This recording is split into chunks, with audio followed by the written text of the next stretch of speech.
Live from Pheno Field here in Milford, my FM 101.3 is happy to bring you coverage of Milford Legion baseball. Good evening, everybody. Tim Coet back with you once again as we get set to bring you a key matchup in Zone 4.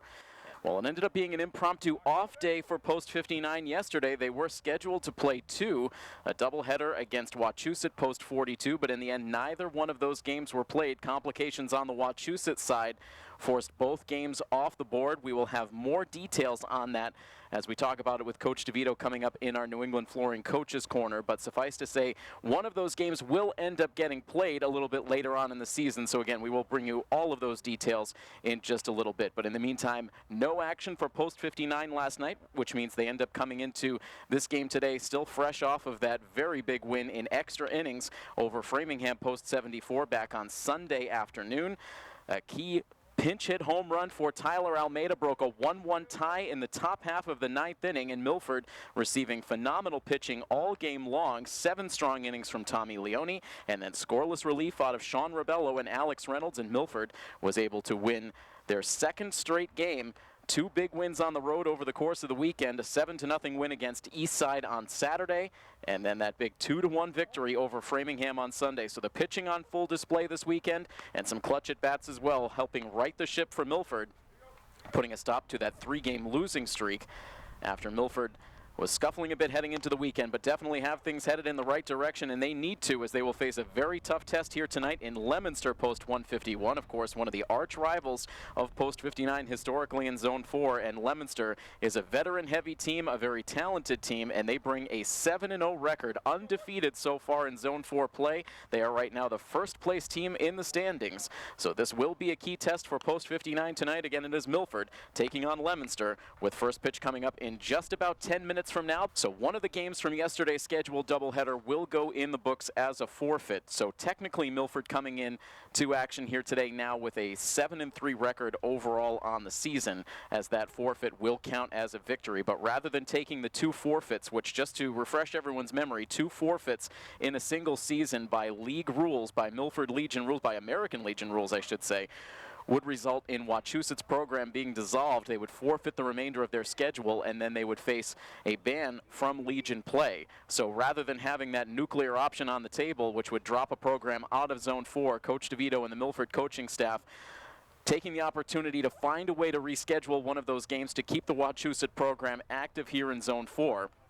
And so as a result, we will see another doubleheader scheduled for Post 59. It will end up coming up now on Monday, July 9th. Milford will play Wachusett in an early game that day, a 5 o'clock first pitch before the regularly scheduled game from that day, a home matchup with North County, which will take place now at 7:30. So a 5 o'clock first pitch against Wachusett on July 9th, with then a 7:30 expected first pitch time against North County. So Milford did technically come away yesterday with 1 victory in that forfeit in the first game of the doubleheader. So now a 7-3 record overall on the season, taking on the 7-0 undefeated Leominster Post 151 here in this game tonight. So it is a big one here at Pheno Field between 2 programs in very good position right now in the standings. Milford comes in 4th place, right on the heels of both of Leominster, Shrewsbury, and Grafton Hill. In 4th place position with Leominster, technically the top team right now. Shrewsbury also undefeated on the season at 6-0. So a key matchup here in Zone 4 just minutes away. And with that, we will bounce right into tonight's starting lineups. Those brought to you by the Blair House of Milford. And we will start with the visiting starting lineup, which is Leominster Post 151. Leading it off is their catcher, Rocco Pandiccio, with Sage Bray, the right fielder, batting second. Nick White is your number 3 hitter and left fielder, with James Powers in at third base batting cleanup. Pat Gallagher plays first base and bats 5th, with Andrew Harrington, the designated hitter, batting 6th. Matt Dupuy is the shortstop, batting 7th, with Parker Bigelow playing center field and batting 8th. And in the 9th spot, playing second base, is Anthony Silverio. And for Milford Post 59, the lineup looks like this. Sean Rebello leads it off in center. Tommy Ambrosoni is your right fielder, batting 2nd, with Alex Reynolds catching and batting 3rd. Aiden Wild plays third base and bats cleanup, with Sam Parker, the first baseman, batting 5th. Batting 6th is the designated hitter, Tyler Almeida, with Matt Shaver playing second base, batting 7th. Jacob Beater is your left fielder, batting 8th. And in the 9th spot, playing shortstop, is Chris Brunt. And your pitching matchup in this game features Jonathan Rice once again on the hill for Milford Post 59. He will be opposed on the Leominster side by Lowell Pare. So Jonathan Rice getting a couple of difficult draws this last 2 times through the rotation. Last time out, just about a week ago, he ended up facing off against Shrewsbury post 397 in that game that was played up at Holy Cross. And Jonathan pitching very well in that game. He ended up going 5 1/3 innings. He allowed just 2 runs on 3 hits to a very tough Shrewsbury offense. He walked just 1 batter and struck out 7. He was in a good groove until the 6th inning in that game. He had only allowed just 1 hit through his first 5 innings, but started to run out of gas in that 6th. Milford turning it over to the bullpen, and of course we know what ultimately happened from there. Shrewsbury was able to dig deep, overcoming what was an early 3-run deficit to tie the game in the 7th, forcing extra innings. And after Milford took a 2-run lead in the top of the 10th, Shrewsbury able to come back yet again and earn a 7-6 victory. That was part of that tough 3-game losing streak for Milford, but they were able to bounce back with 2 straight wins on the field. You can make it 3 with the forfeit victory in the mix yesterday. And so again, 7 wins in all on the season for Post 59, facing off against one of the toughest tasks in Zone 4. It is Milford again taking on Leominster Post 151. Time to get this game started. Milford Post 59 taking on Leominster Post 151. And very comfortable conditions here at Pheno Field as we get set to bring you baseball here this evening. 73 degrees at game time. Blue skies overhead, the sun setting slowly off in the distance, still working off of some of our longest daylight hours of the year. And a lot of fans continuing to trickle in to enjoy what should be an outstanding game. And Milford really has played some very good games of late. And matchup against Framingham on Sunday, one of the most entertaining games of the season, well pitched on both sides, and we expect nothing different here this evening. As we'll see Jonathan Rice on the mound on the Milford side. He concludes his warm-up tosses. He'll be opposed by Lowell Pare on the Leominster side, but meanwhile, time to get this top of the first inning started. Rocco Pandiccio, Sage Bray, and Nick White, the top 3 batters coming to the plate against the left-handed starter Rice. Had a bit of a rocky outing in his first start of the year against Northborough, but really got things going last time around against Shrewsbury. Ended up taking a no decision in the game, probably deserved a better fate for how well he pitched. Able to fire in a called strike 1, and baseball is underway here at Pheno. Now the windup and the 0-1 pitch, that sails far outside, completely misses the glove of Alex Reynolds, and the count evens at a ball and a strike. A 4.20 ERA overall on the season for Rice in 8 1/3 innings pitched. Does not have a record. Has allowed 5 earned runs in those 8 1/3 innings pitched. 4 walks to 11 strikeouts. Now ahead of the batter, 1 ball and 2 strikes. And the next pitch on the way, and it's poked foul to the backstop. Working that outside part of the plate to the right-handed hitter.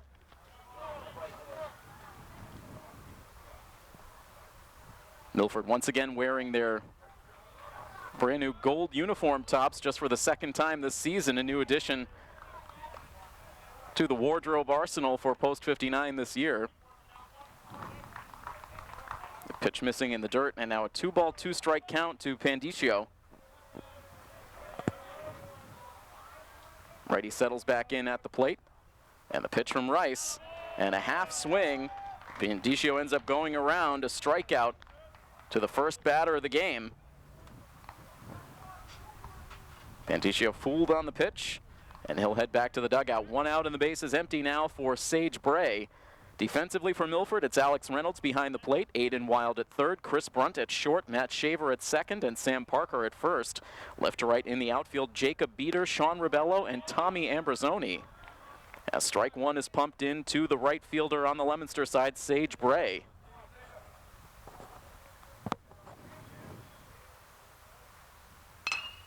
And swinging away at that 0-1 pitch, he sends it in the air foul down the right field line. Parker, Shaver, and Ambrosoni all over to give it a look, but that one is out of play.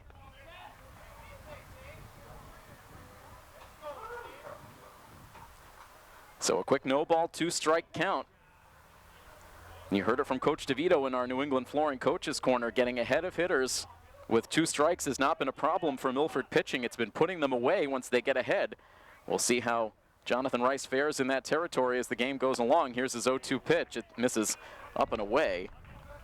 Not enticing for Sage Bray to give it a swing, and it is a 1-ball, 2-strike count. Right back into the windup. The 1-2 pitch again misses outside.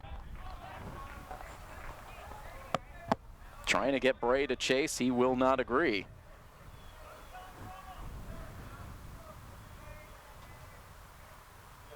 And Rice will now fire in a 2-2 pitch, and it's slapped on the ground foul. Might have gotten a piece of the left foot of Sage Bray as it ricocheted into foul territory over towards the first base dugout. Still a 2-2 count. Leominster in blue uniforms, orange sleeves and lettering, orange helmets. And now the 2-2 pitch hit on the ground to shortstop. Brunt in and out of the glove. And the runner will reach. Brunt was there to make the play, but as his momentum continued to take him towards the second base bag, the ball popped out of his glove and landed a couple of feet to his right. And no chance to make a play, so an E6 will give Leominster a 1-out base runner.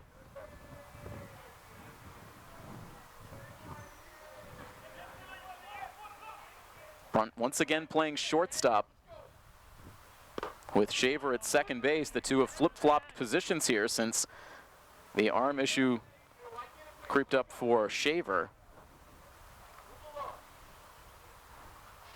And a quick no ball, 1-strike count to the lefty bat, Nick White, who now watches a pitch drop in the dirt. Deflects to the backstop, and on to second base will go Bray.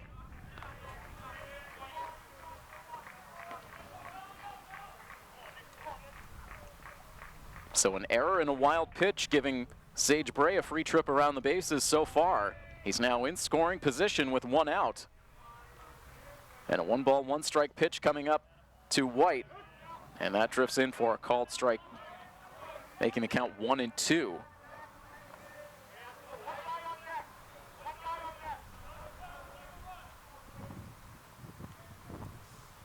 Rice a long look in to Alex Reynolds to get the sign. Now he has it.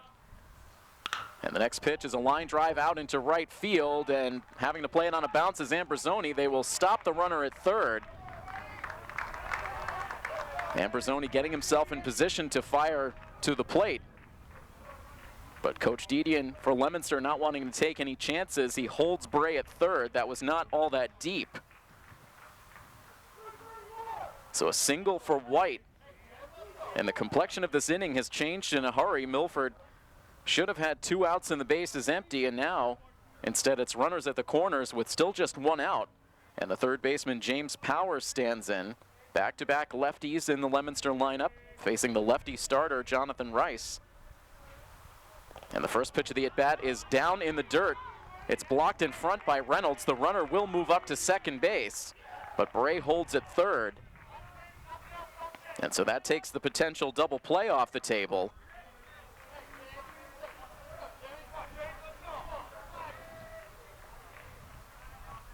So 2 wild pitches now in the frame for Rice. And now he delivers the 1-0 pitch. It's swung on and missed.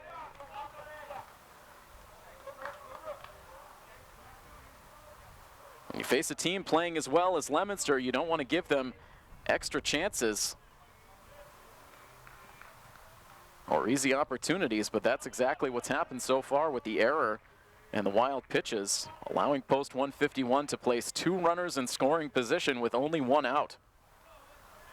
A 1-ball, 1-strike count on Powers. Here's the pitch, and it's sent in the air foul out of play off to the left. And it is a 1-ball, 2-strike count now. Powers up now, the first baseman Pat Gallagher waiting on deck. A scoreless game, but Leominster with a threat here in the top of the first. Here's the next pitch, and it's sent foul weakly to the backstop. Powers was way out in front. He managed to hold up on the swing enough to make contact and foul that pitch away.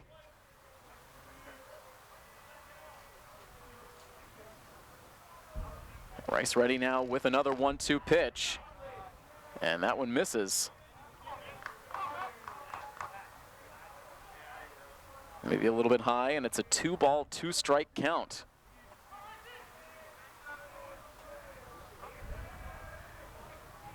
Fans continuing to file in around home plate. Here's another 2-2, and it's a liner down the right field line, but foul right into that sizable crowd down the right field line. That sends a couple of kids racing over for the souvenir. The battle continues between Jonathan Rice and James Powers, and now timeout granted by the home plate umpire. So the action starting early between these two teams. There's another 2-2 pitch, and it's a grounder. It gets past the glove of Rice. Backed up at second base by Shaver. Throws off balance to first base. Does not get the throw there in time. In from third to score comes Sage Bray. And Leominster is going to take a 1-0 lead. Shaver did absolutely everything he could do. Once that ball got underneath Rice's glove, he traveled far up the middle to make the play. And then released the throw with as much on it as he could, throwing off balance across his body. It was a bang-bang play at first, but the infield umpire ruling that Powers was safe, so that'll go as an RBI infield single.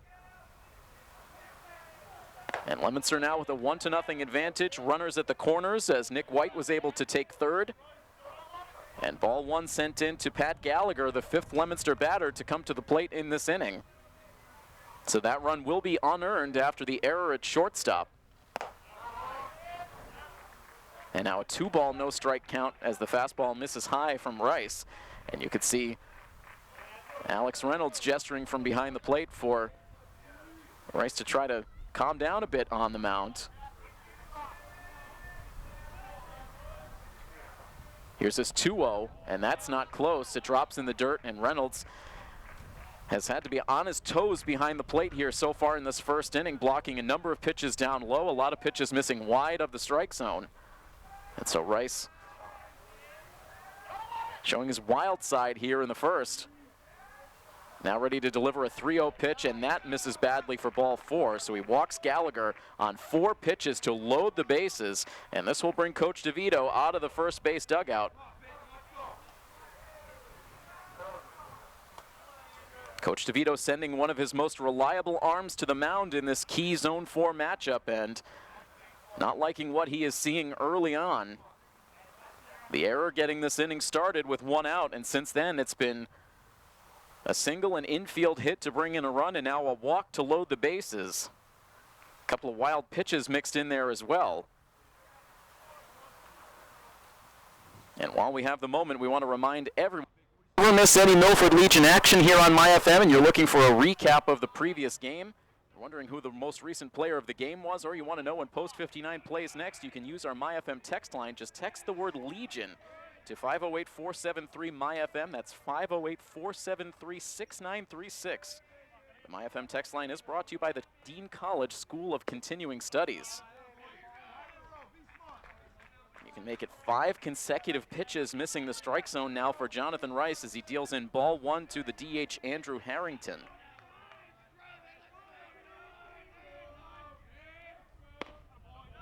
And now a get-me-over fastball finds the zone for a called strike 1. No intention of Harrington to swing after the bout of wildness from Rice.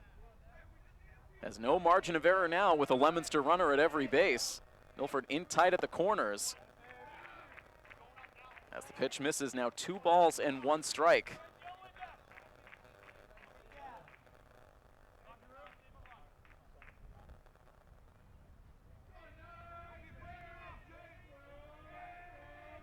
Rice again to the set. Here's his pitch, and it's hit hard on the ground underneath the glove of the diving Aiden Wild. 1 run will come in to score. Now the ball is misplayed and left by Beater, and that will bring additional runs to the plate. This will clear the bases for Leominster, and now the throw comes into third base. It is there in time to gun down Harrington, trying to advance all the way to third, but plenty of damage done in the meantime as White, Powers, and Gallagher all cross the plate. And it is a quick 4-0 lead for Post 151.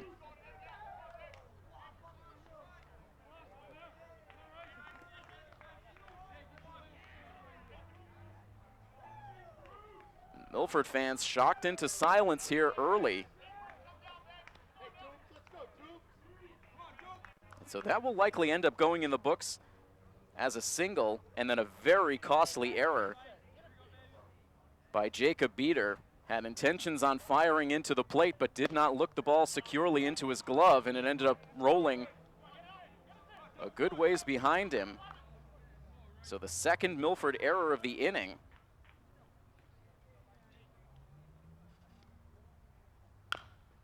And now a ground ball hits slowly over towards first base. Parker waits for it. He will take it to the bag himself as Matt Dupuis ends up grounding out 3 unassisted. And that will bring an end to the top of the first inning. But Leominster sending Milford a message, sending 7 batters to the plate. They score 4 quick runs, and it is an early 4-0 lead for Leominster. Milford with a hole to dig their way out of. They will take their first swings of the game when we come back next. A disastrous start to this game for Milford post 59. They allow 4 runs in the top half of the first inning. 3 of those runs will go in the books as unearned as Milford commits 2 errors in the inning. 3 hits in the frame for post 151. Andrew Harrington with some major damage done clearing the bases. Of course, the error out in left field by Beater really paving the way. And so now post 59 will face the tall right-hander Lowell Pare. Able to pitch aggressively here with the early lead in hand. And a quick 1-ball, 1-strike count on the Milford leadoff hitter, Sean Rebello. And now a fastball painted on the outside part of the plate for a called strike 2. Pare showing a sidearm delivery here. Now the 1-2, and this one is floated out into shallow center field. That's going to drop in for a base hit. So with 2 strikes, Rebello able to take it right back up the middle. And he's on to open up the bottom of the first inning. Rebello with good numbers overall on the season, had a bit of a quiet weekend by his standards. But he's on to start off the bottom of the first inning, and as always, you have to monitor the speed featured by Sean Rebello. And a quick check over in that direction by Pare.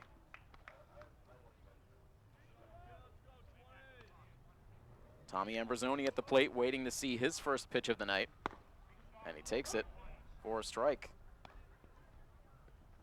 Ambrosoni with the batting average at .526.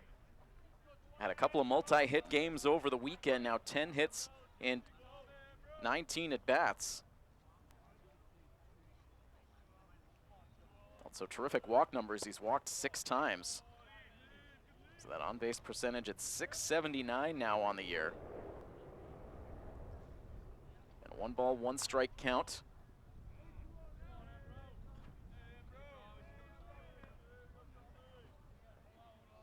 Rebello poised beyond the first base bag. He does not go as Pare fires in a called strike 2. Leominster is fresh off of a close victory against Framingham. So Framingham locked up in another pitcher's duel with another tough team last night. As Ambrosoni swings and misses, and he will go down on strikes. The first K of the game for Pare, the first out in this bottom of the first inning. It's a 2-0 win for Leominster over Framingham last night, giving them their 7th straight win out of the gates. Leominster getting a late start on the season after Leominster High School went all the way to the Division I Central Finals in the MIAA tournament. But making up for lost time with a lot of victories. And Pare now fires a called strike 1 into Alex Reynolds. A lot of action on these pitches from Pare.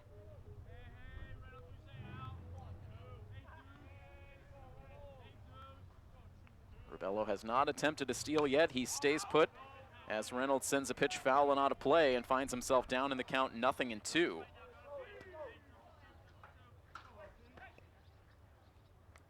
The average at an even .500 for Reynolds coming into action tonight. Still leads the team and runs batted in with 12. Takes the 0-2 pitch just outside. The Leominster fans wanting the call. But a borderline pitch, and now a 1-ball, 2-strike count.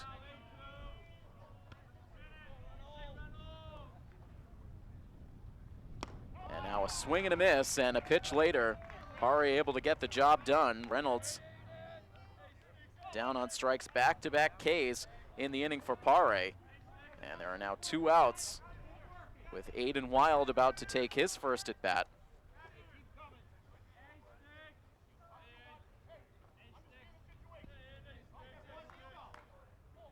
Wild still trying to break out of what has become an extended funk now at the plate.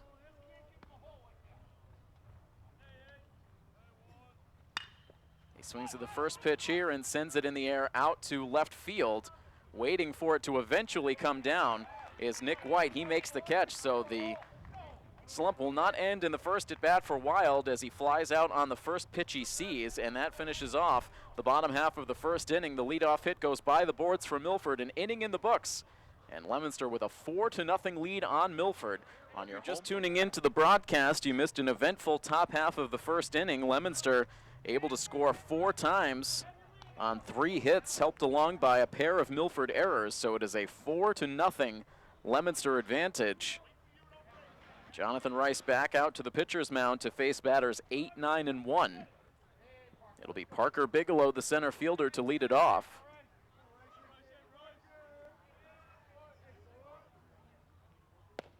And he'll take the first pitch in for a called strike 1. You'd be hard-pressed to find a more veteran-heavy team than this Leominster squad.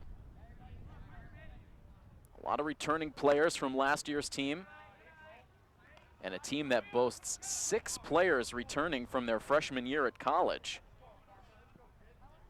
Parker Bigelow is one of those college returners coming back from a year at Worcester State. Also have a UMass Amherst student on the roster, and several players from Fitchburg State.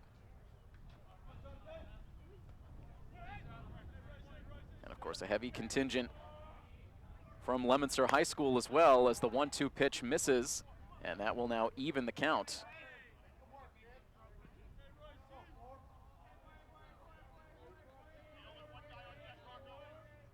Now the next pitch, and that will drop in the dirt. That's been happening frequently for Jonathan Rice so far in the game.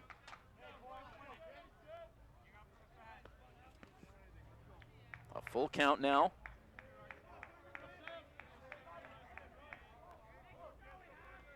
Rice winds and the payoff pitch. That misses low for ball 4.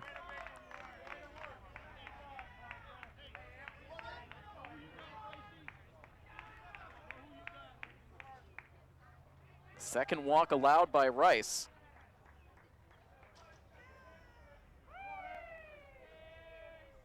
And that brings up the number 9 hitter, Anthony Silverio.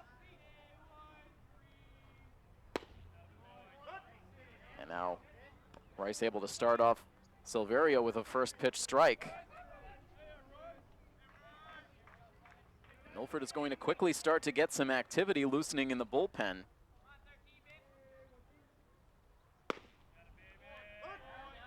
Tyler Almeida on his way out there. It looks like it might be Tim Kenny who will start to get some throwing in.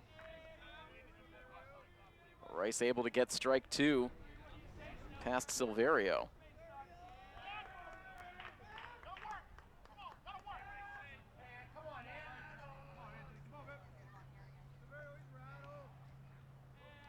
Milford fans very quiet here, hushed into silence after the strong start by post 151. Foul ball sent hard to the backstop by Silverio, and it stays an 0-2 count.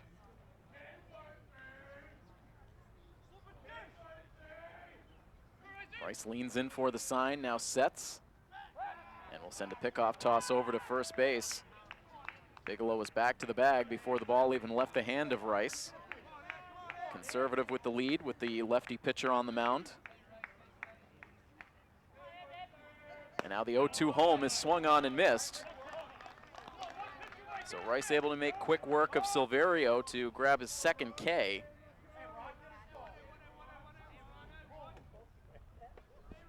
And it's now back up to the top spot in the Leominster lineup, Rocco Pandiccio, who struck out looking to open the first inning.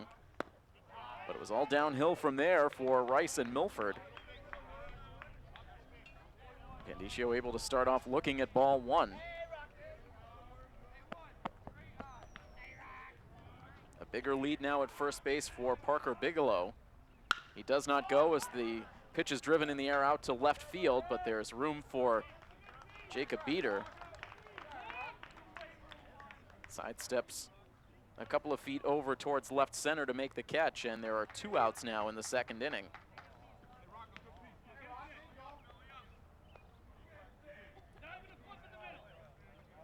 Sage Bray now about to make his second plate appearance. Sent a ground ball routine to shortstop in his first at bat. Runner takes off for second base. Meanwhile, the throw down is not going to be in time. It was a little bit high and tailed on Shaver. He was able to receive the throw and send the tag down quickly, making it a close play, but Bigelow able to beat it out. It's a stolen base. But of course, the ensuing error on Chris Brunt on that ground ball from Bray in the first inning opened up the doors to what turned out to be a 4-run rally. Now the 1-0 pitch in for a strike.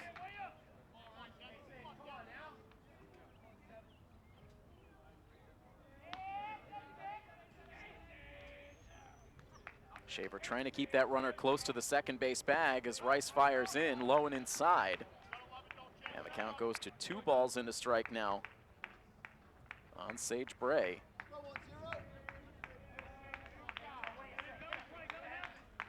Bray returning from his freshman year at Fitchburg State. A 2-1 not close.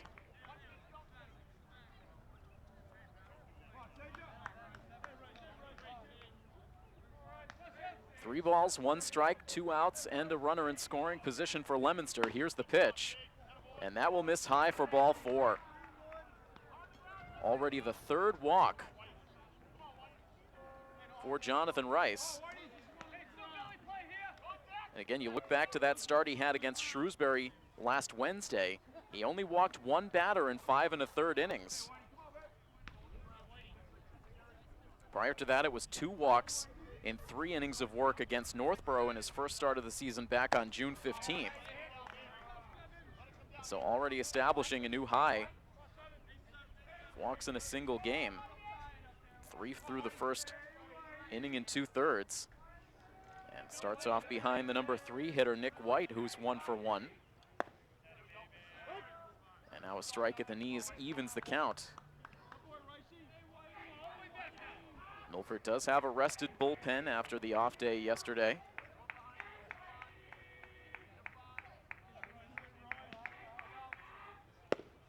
And now a pitch misses outside.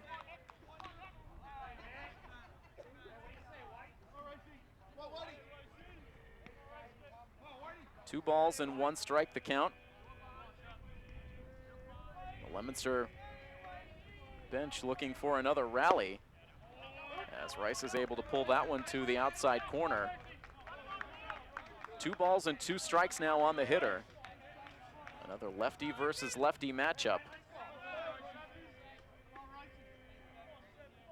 Rice to the set, and the pitch. It's a ground ball hit towards second base. Shaver will send the throw to first base to get the out that ends the inning, a 4-3 ground out. And Leominster will strand 2 runners aboard, a pair of walks in the inning, but Rice gets out of it. It is still a big 4-0 lead, though, for Leominster, as we will head to the bottom of the second inning next on our coverage of Milford Legion Baseball.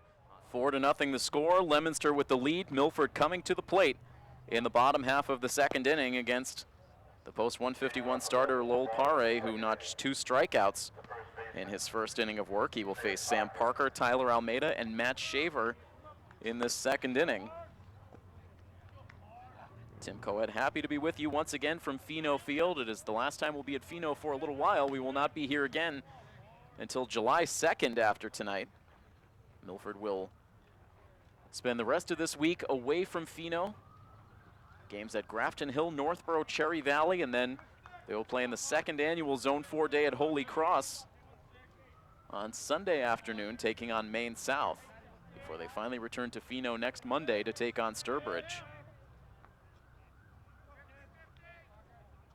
Pare now ready with his first pitch of the second inning. It's a called strike on the outside part of the plate to Sam Parker. Parker had a good day at the plate on Sunday against Framingham. Made some hard contact, an RBI single in the first inning. He then tripled in the fourth inning.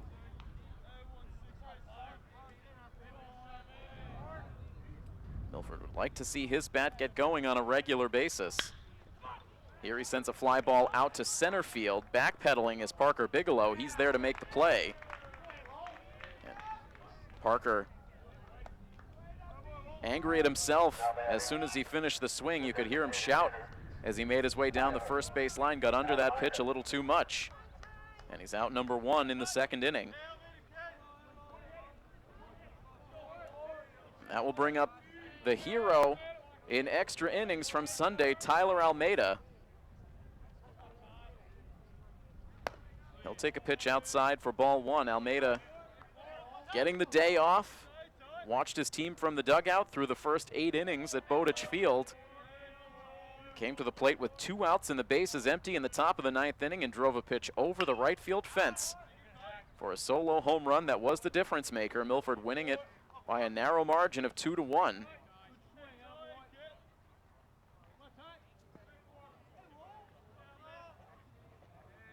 A 1-ball-1-strike count on Almeida here. Swing and a miss. Went after a pitch that was down in the dirt.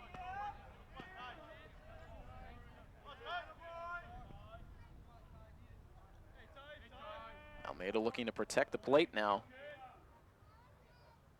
Pare to the set. And his pitch. And that's on the outside corner for a called strike 3. And it has been pinpoint accuracy for Lowell Pare so far in the game. Already now with 3 strikeouts. Painted the outside corner against Almeida. And with 2 outs and the bases empty, we'll see an at bat from Matt Shaver. Shaver bringing a .280 batting average to the plate to start tonight. And he'll take a fastball at the top of the strike zone.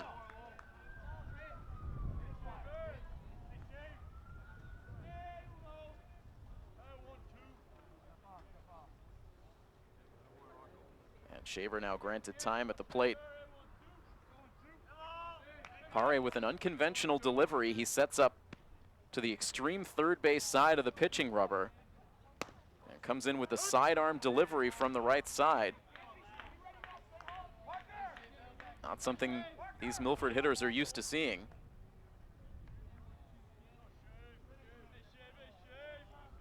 Shaver now down in the count, 0-2. Pare quickly ready with another pitch. And Shaver able to fight it off foul to stay up there.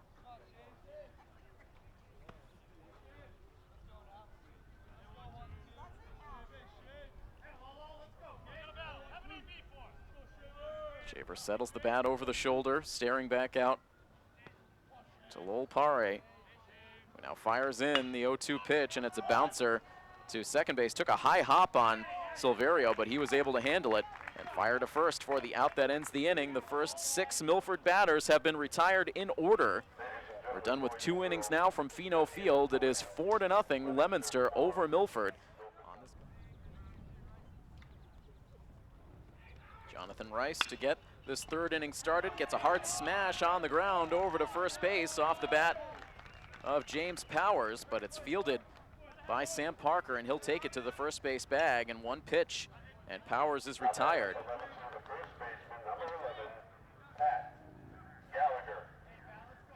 Sam Parker doing a good job reacting to that ball. Came in behind the first base bag, went down to a knee to smother it, and then took it to the first base bag for out number 1.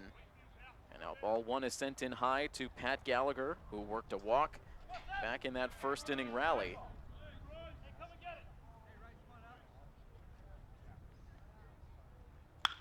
And now a fly ball hit out to shallow center field. That is going to drop in. No chance for Rebello. Landing out on the shallow left center field grass. So Gallagher on base for the second time. The fourth hit of the game now for post 151. We'll get to our first Red Sox update of the night in this inning. But first a pitch into Andrew Harrington, who singled his last time up.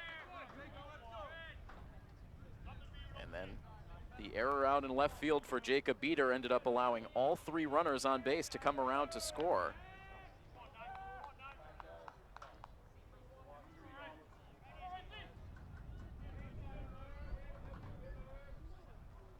A 1-0 pitch drops low, the pitch in the dirt. Reynolds fighting to get a handle on it, sent the throw down to second base, but very late.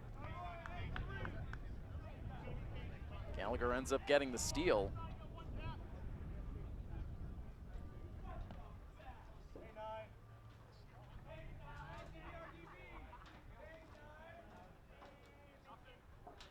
A 2-ball, no strike count on Harrington now, who shoots one trying to send it to the opposite field. It lands in foul territory down the right field line.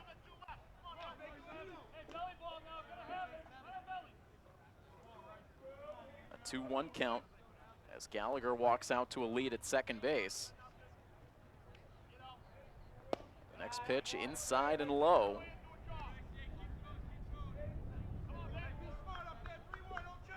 3 balls and a strike.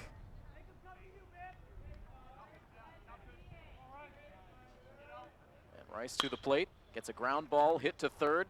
Played by Wild, he looks the runner back to the second base bag before firing to first. 5-3 on the ground out by Harrington. Gallagher hangs at second with now 2 down. And so a rough start here for post 59, but a good start over at Fenway Park for the Red Sox as they open up a series against the Los Angeles Angels of Anaheim. 3 quick runs on the board for Boston. Mookie Betts a solo home run. Jackie Bradley Jr. with a 2-run double. The Sox up on the Angels by a score of 3-0. Getting some early run support for David Price.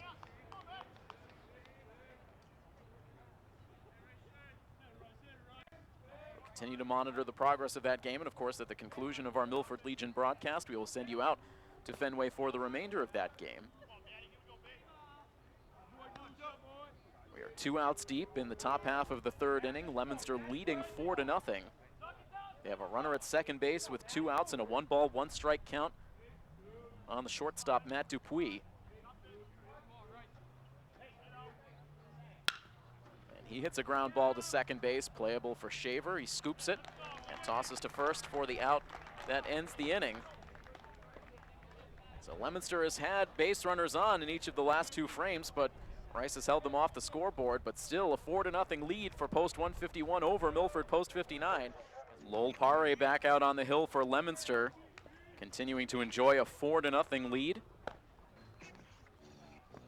He has not He's retired 6 of the first 7 hitters, I should say. Sean Rebello did open up the bottom of the first inning with a single, so I do believe at the conclusion of last inning, I said it was 6 in a row retired to open the game. It was 6 straight retired after that leadoff single.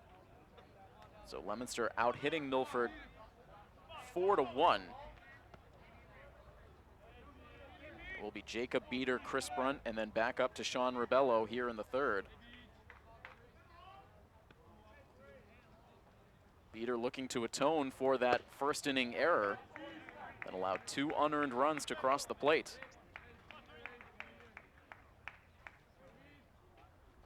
Again, Pare able to start off ahead with strike 1. And now in for a called strike 2.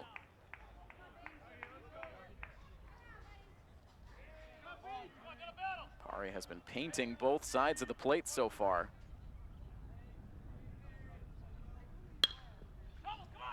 Protecting the plate on the 0-2 count. Beater sends one down the right field line, but just out of the reach of Leominster first baseman Pat Gallagher. Defensively for Leominster, it's Rocco Pandiccio behind the plate, James Powers at third, Matt Dupuis at short, Anthony Silverio at second, and Pat Gallagher at first. Left to right in the outfield, Nick White, Parker Bigelow, and Sage Bray.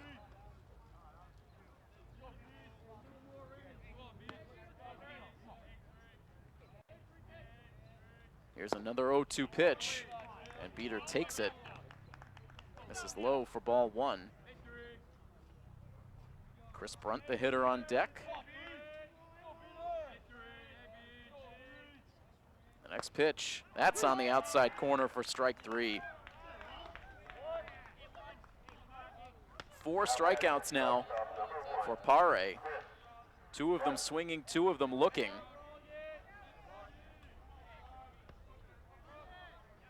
Gets the leadoff man here in the third. And that now will bring up Chris Brunt.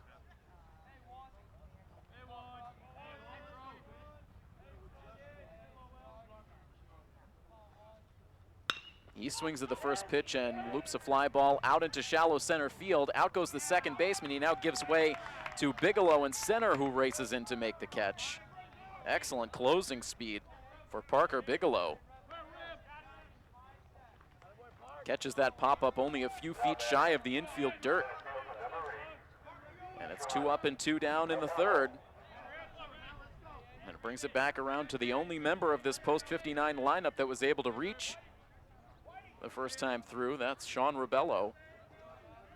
Took a 2-strike pitch out to shallow center field for a single. That's all Milford's been able to muster so far. Rebello takes a pitch outside for ball one. Very rare to see Pare not start off with a first pitch strike. And now a line drive hit past the diving shortstop Dupuis. And so Pare's been no mystery to Rebello so far. 2 trips to the plate and 2 base hits. Can anyone else follow suit in the Milford lineup? Tommy Ambrosoni now will have a chance to come to the plate in this third inning. He struck out swinging against Pare the first time around.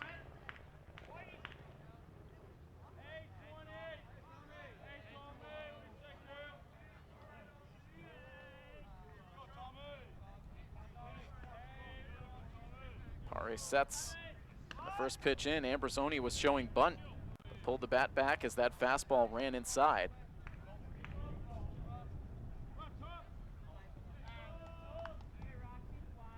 Seen a couple of times this season Ambrosoni bunt for a hit. Third baseman now cheating in on the grass. As this pitch hits the outside corner for a strike, that time Ambrosoni kept the bat on the shoulder. 1 ball and 1 strike.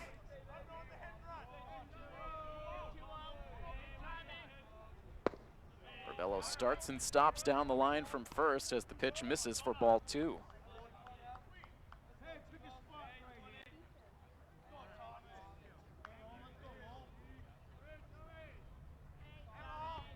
Two balls, 1 strike, 2 outs in the inning. Rebello goes from first. The pitch is in for strike 2. The throw down to second base. And it's not in time. Rebello safe. The shortstop came in to field that throw. It was in the dirt, bounced away, but stayed on the infield. And so a steal for Rebello. He does get himself into scoring position, but it's a 2-ball, 2-strike count now, as that pitch was in for a strike to Ambrosoni.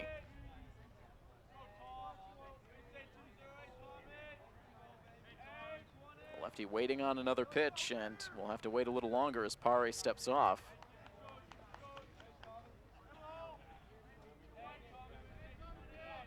And he'll step off a second time, and this will bring Pandiccio out from behind the plate, trying to get back on the same page with his starter. They've been executing their game plan to perfection so far on the night, with the exception of the 2 at-bats by Sean Rebello.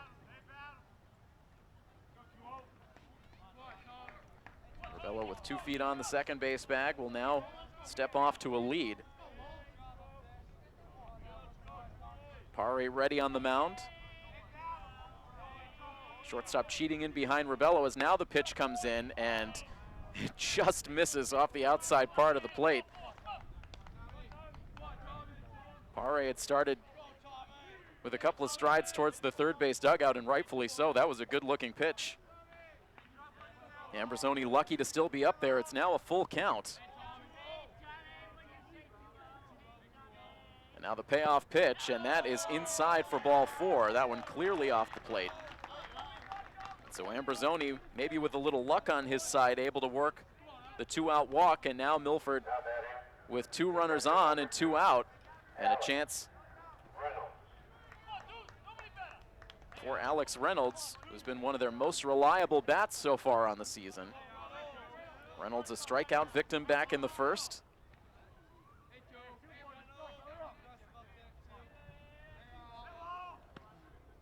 Good speed on the bases at first and second for post 59. And the first pitch into Reynolds. This is a little bit inside.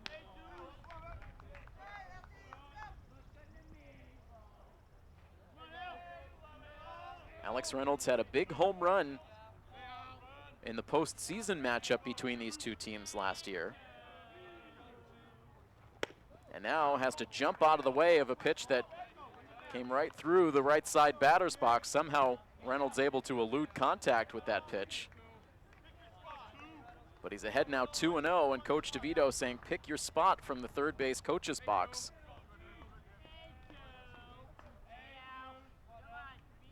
Here's the 2-0 pitch. Reynolds swings away and sends it in the air out to right center field. A long run for Bigelow. Now in comes Bray into the right center gap, and it's Sage Bray who's able to make the catch as that ball hung up just a little bit too long, allowing the Leominster right fielder to come in to make the catch for the out that ends the inning. And Milford will strand 2 runners. No runs on the board yet tonight for post 59. It's a 4-0 Leominster lead on our coverage of Milford Legion baseball. Well, Milford had their best chance so far on the night against the Leominster starter Lowell Pare. A 2-out single from Sean Rebello, a 2-out walk for Tommy Ambrosoni. Alex Reynolds getting into a pitch, sending it pretty deep out into right center field, but Sage Bray able to make the catch. And Milford unable to cash in, so they continue to trail this game by a score of 4-0. All 4 of those runs coming home for Leominster in the first inning. As now Parker Bigelow slaps one on the ground to shortstop. It's going to kick off the heel of the glove of Chris Brunt, and it's going to be the second error of the game on Brunt, as Bigelow will reach.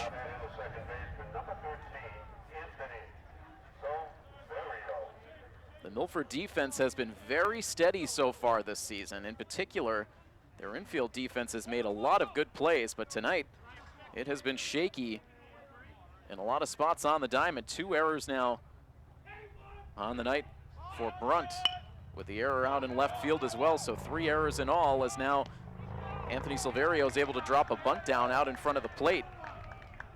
Milford able to make the play to first base to retire Silverio, but credit the number 9 hitter with a sacrifice bunt, and that will push Bigelow into scoring position.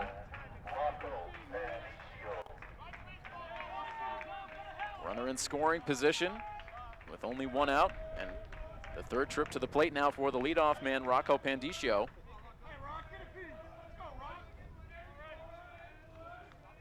Rocco 0 for 2.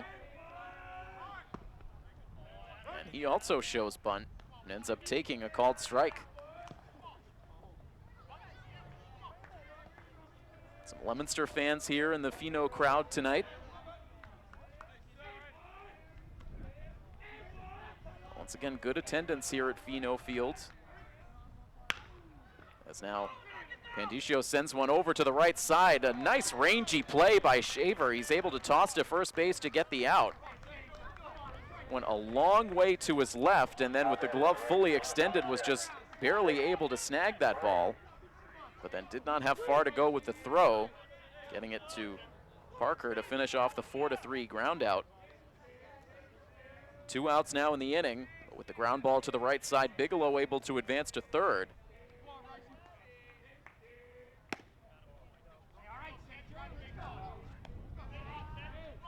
Sage Bray now at the plate.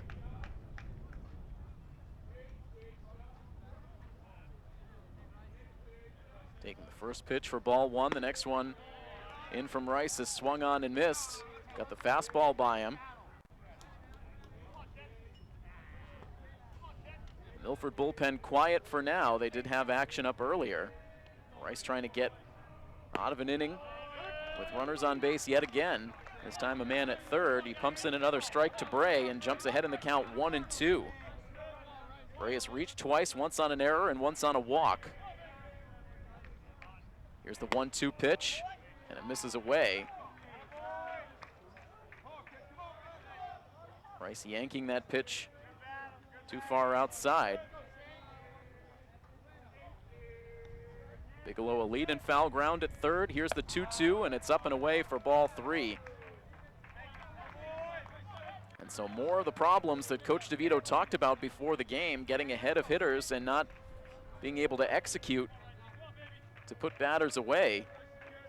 From a 1-2 count, now a 3-2 pitch, and it's a liner out to center field. And Sean Rebello is able to make the catch for the out that retires the side. Another inning with another runner stranded. 4 runners left on base in the last 3 innings for post 151. But they continue to lead this game over Milford by a score of 4-0. So far tonight, this game has been all Leominster. Post 151 with 4 runs on 4 hits with no errors. Milford no runs, just 2 hits and 3 errors. They send batters 4, 5, and 6 to the plate in this bottom half of the 4th inning, and Aiden Wild once again jumping on the first pitch, but this time able to line it through the left side of the infield. And there is a hit for Wild.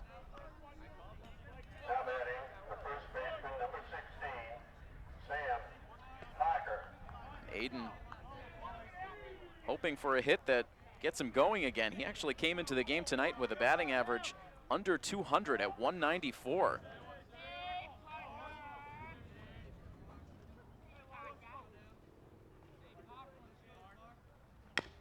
Now first pitch swinging Parker will chop one over to first base. The play is made, and an awkward toss to the pitcher covering the first base bag to get the out. That ball came down right on the line. Gallagher unable to make the tag on the runner. He ended up having to loop it over the head of Parker to get the throw to Pare, but they end up executing the 3-1 ground out on the play. Wild able to take second base. A 1-out runner in scoring position now for Tyler Almeida, who struck out looking his first time to the plate.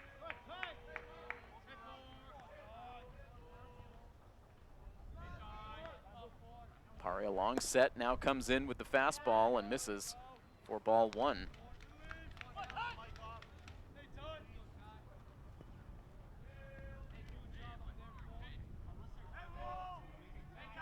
Lefty Almeida with some practice cuts. And now ready to see the 1-0 pitch. And that will miss a little bit low. Almeida ahead in the count, 2 balls and no strikes.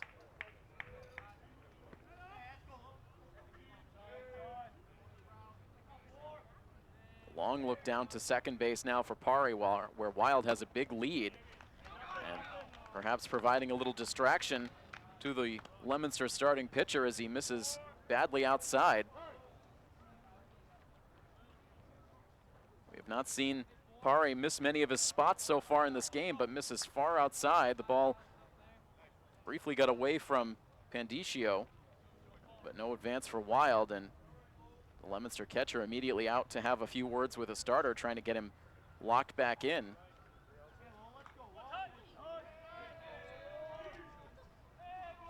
A 3-0 count on Almeida.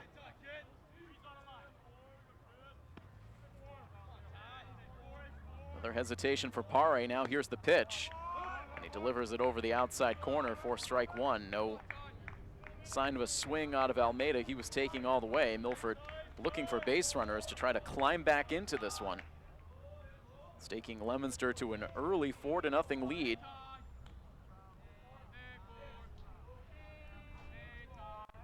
And now the 3-1 pitch, and that's in for strike 2.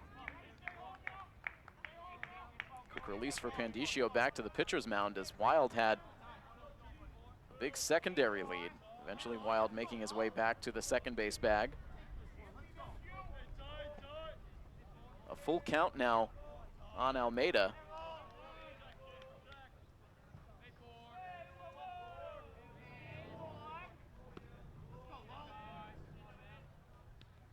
And finally now ready with the payoff pitch. A liner sent to the backstop, foul. It stays a 3-2 count. We'll start to get you updated on some of the schedule going on around Zone 4 tonight. After this at bat for Almeida.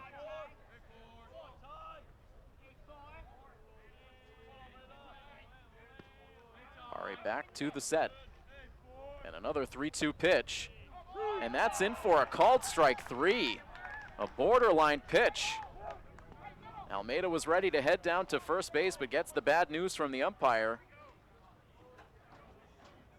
And so Almeida now down looking for the second time tonight. That's strikeout number 5 in the game for Pare. Maybe a little bit of a gift from the home plate umpire, but perhaps a bit of a makeup after that generous call that went Tommy Ambrosoni's way last inning, leading to a 2-out walk. Now a 1-0 count to Matt Shaver, batting 0 for 1 so far on the day. And Shaver now hits one slowly to first base, played into the midsection by Pat Gallagher. And Leominster able to get the out at first base that will end the inning. Milford strands another runner. Now Milford has stranded 4 runners on the base paths tonight. And it is still shutout baseball on the Leominster side. They lead this game against Milford by a score of 4-0. We'll enter into the 5th inning next on coverage of Milford Legion Baseball.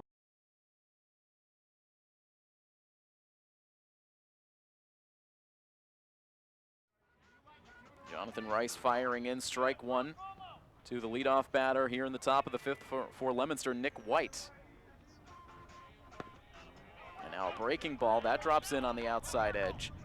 And Rice gets ahead 0-2. White 1 for 2.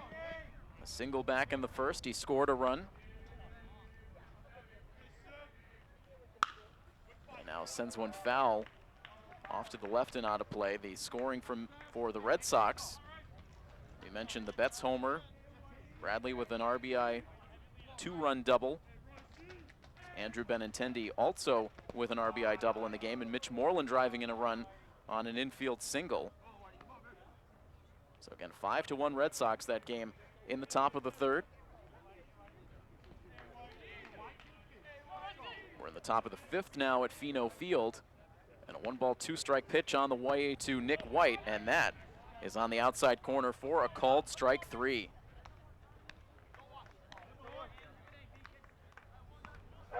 That's the 3rd K in the game for Rice.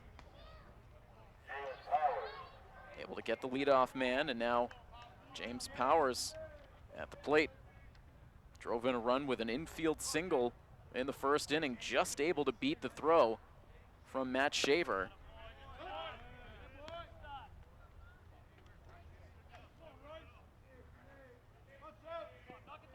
Milford again with activity loosening in the bullpen.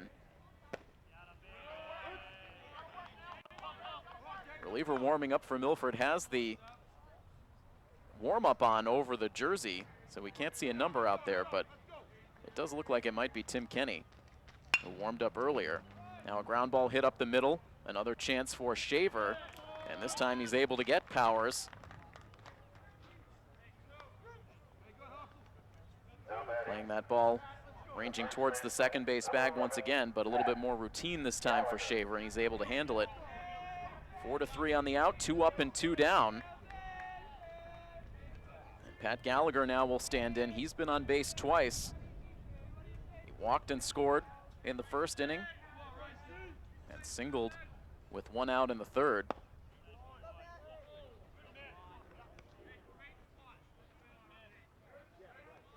Rice seems to be settling in more and more as this game has gone on. And certainly his fielders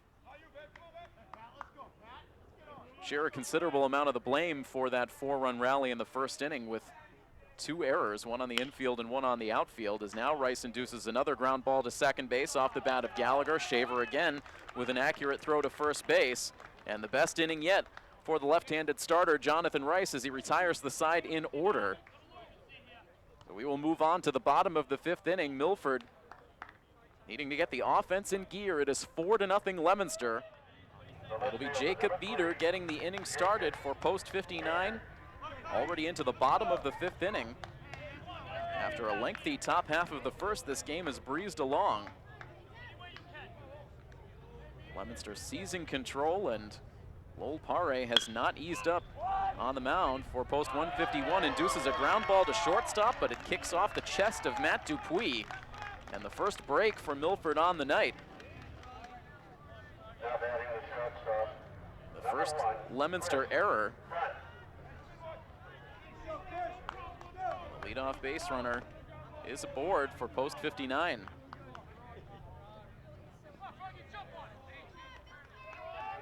Will this get the post 59 offense going? Chris Brunt now stands in. Brunt popped out to center field his first time up. He'll go after the first pitch from Pare and send it out to shallow left center field. That's going to drop in for a base hit. So a couple of swings early in the count from the 8 and 9 hitters. Beater reaches on the error. Now the sinking line drive for a base hit for Chris Brunt, and it's 2 on with nobody out. And Sean Rebello now striding to the plate, who's had the best looks of the game so far against Pare. 2 for 2 with a pair of singles. He stole a base in the 3rd inning. And Milford now with a little life in the first base dugout. Leominster plays in tight at the corners. And now James Powers will step back to standard depth at 3rd. As Rebello will take the pitch low for ball 1.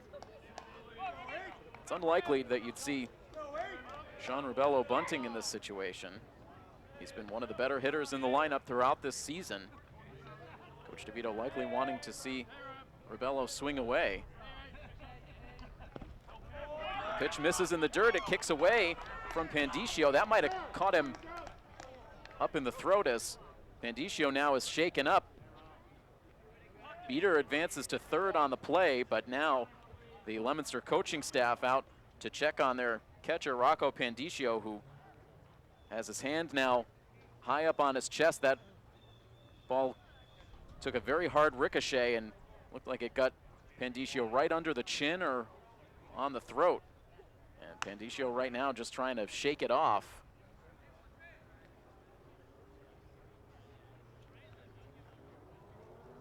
Several members of the Leominster coaching staff, along with the home plate umpire and Coach DeVito, in close proximity, making sure that Pandicio's okay. So while we do have a break in the action, we do want to take a look at the schedule from around Zone 4 for tonight. A total of 4 games on the docket, with this one included.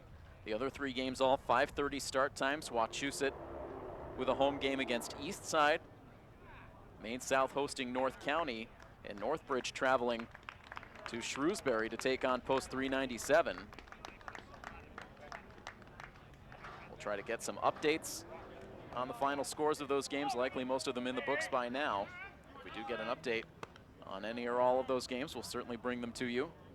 In the meantime, Rocco Pandicio okay to continue in this game. He'll receive a couple of tosses from Lowell Pare before the at-bat continues for Sean Rebello. Rebello is ahead in the count, 2 balls and no strikes. Milford now with runners at the corners.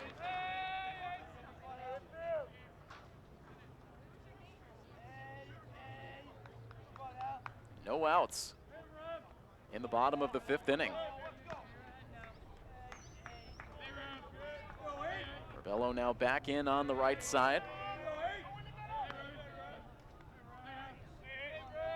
Pare sets and will send a toss over to first base. Not a big lead for Chris Brunt.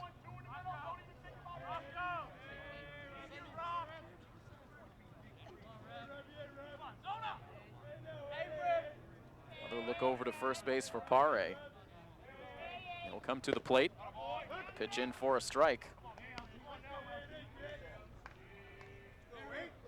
At times we've seen the base runners test the concentration of Lowell Pare. Did not have to deal with many base runners through the early innings, but Milford trying to get something going as this game's gone on. That pitch comes in low, and that will get Rebello off the foot. Ball ended up skipping to the backstop, but making contact with the foot of Sean Rebello. He will head down to first base on the hit by pitch, and that will load the bases for post 59, so they will now have an opportunity to bring the tying run to the plate with nobody out in the bottom of the 5th inning. Tommy Ambrosoni will be the batter. He takes the signs from Coach DeVito before he stands in on the left side.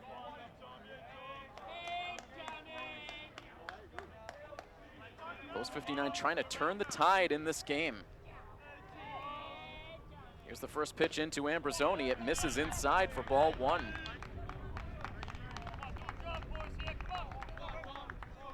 Leominster attacking Milford early, grabbing all 4 of their runs in the 1st inning. Milford now trying to fight their way back. Here's the 1-0 pitch.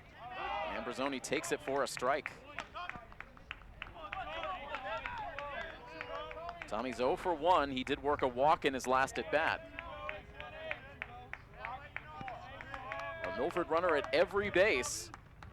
Here's the 1-1 pitch, and it's taken for ball 2.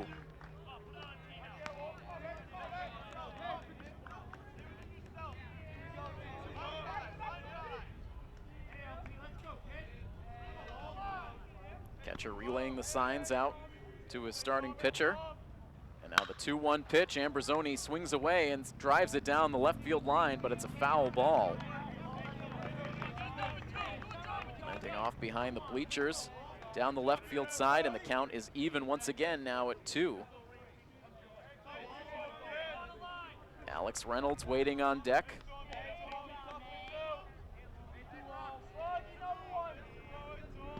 Each runner leads away for Milford. Now the 2-2 pitch, and it misses away for ball 3. A good take for Ambrosoni, and now a full count. Nowhere to put Tommy Ambrosoni. Pare back to the set.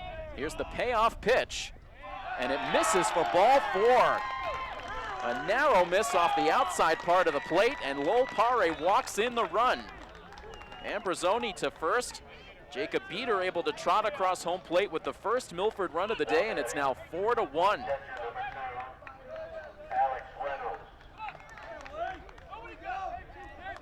So Ambrosoni gets an RBI on the bases loaded free pass, and now they're still loaded up for Alex Reynolds, who made hard contact in his last at bat, driving it deep out to right center field, but Sage Bray able to make the catch.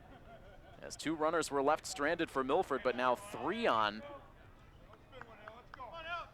for Alex Reynolds, who has had good numbers with runners in scoring position throughout this season. A .667 average with runners in scoring position on the year for Reynolds. And he takes the first pitch away for ball 1, and so for the first time all game, the command has wavered here a bit for Pare.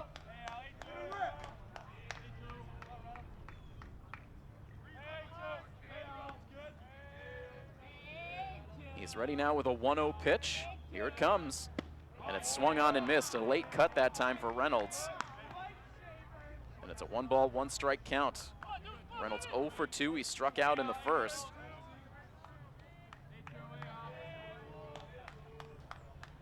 Brunt is now the lead runner at third, with Rebello at second and Ambrosoni at first. Here's the 1-1 pitch, and it misses outside for ball 2.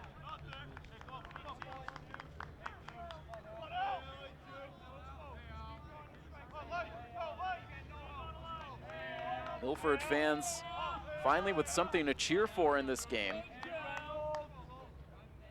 Here's the 2-1, and Reynolds sends it foul to the backstop.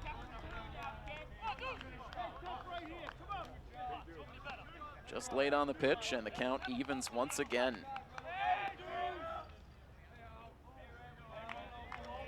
Pare now facing the toughest part of this Milford lineup with no margin for error. Reynolds up now, Wild on deck, then it's Parker. With the bases loaded and still nobody out.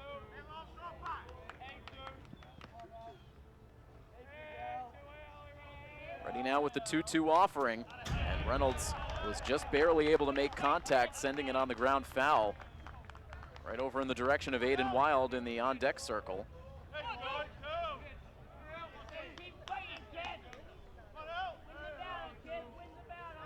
A good battle between Lowell Pare on the mound and Alex Reynolds at the plate. But the base is full. Here's another 2-2 pitch, and Reynolds again spoils it foul. Trying to find a pitch he can drive. The tying run's all on base for post 59. Alex Reynolds representing the go-ahead run at the plate. Here's another 2-2 pitch, and a line drive sent foul off towards the parking lot.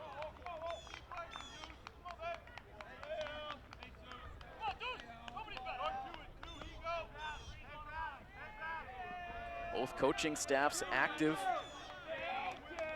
relaying instructions to their players out on the field. As another 2-2 pitch comes home, that is inside. Almost bent back towards the plate, but missing just inside to Reynolds. And again, the count runs full.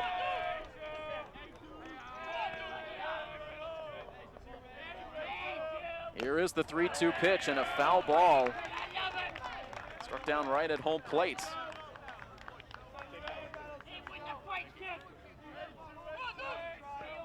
Reynolds a stroll away from the batter's box, taking a deep breath.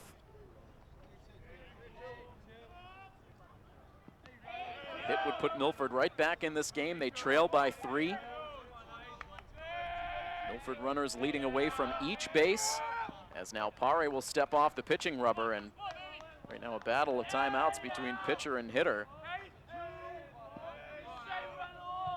Both now set to resume. Another 3-2 pitch upcoming. Here it is, and it's swung on and missed. And so Pare able to win the battle, getting a big first out in this bottom of the 5th inning. Reynolds, the 6th strikeout victim of the game. He goes down for the 2nd time. And Coach Jeff Dedian now out to the pitcher's mound with the entire infield surrounding for the conference.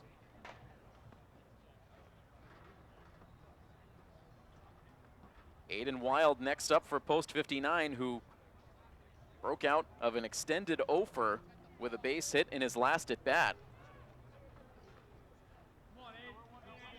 Wild had not recorded a hit in a game. You have to go all the way back to June 19th in the loss to Cherry Valley. That was a week ago tonight. So 7 days in between hits, but he finally came through with a single to lead off last inning. Now up with the bases loaded, a hit here would loom large. And he takes the first pitch up and away for ball 1. That one not close from Pare.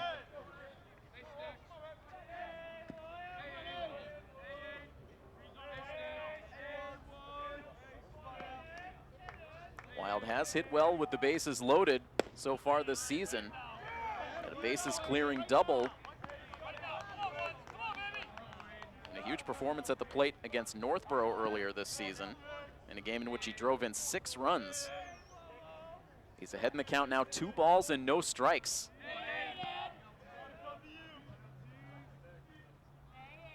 Pare back to the plate, misses outside, pitching very carefully to Wild.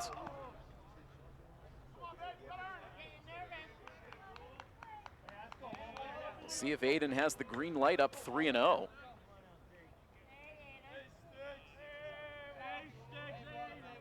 Tense moments in this game. Here's the 3-0 pitch. Wild takes it for a strike. That's a good pitch down around the knees. Now a 3-1 count. Runt off of third, Rebello off of second, Ambrosoni off of first. Here's the 3-1 pitch, and it's in for a called strike 2. Wild immediately took a couple of steps towards first base, but A good-looking pitch from Pare, who battles back to fill the count, the third straight batter in which Pare has gone to a full count.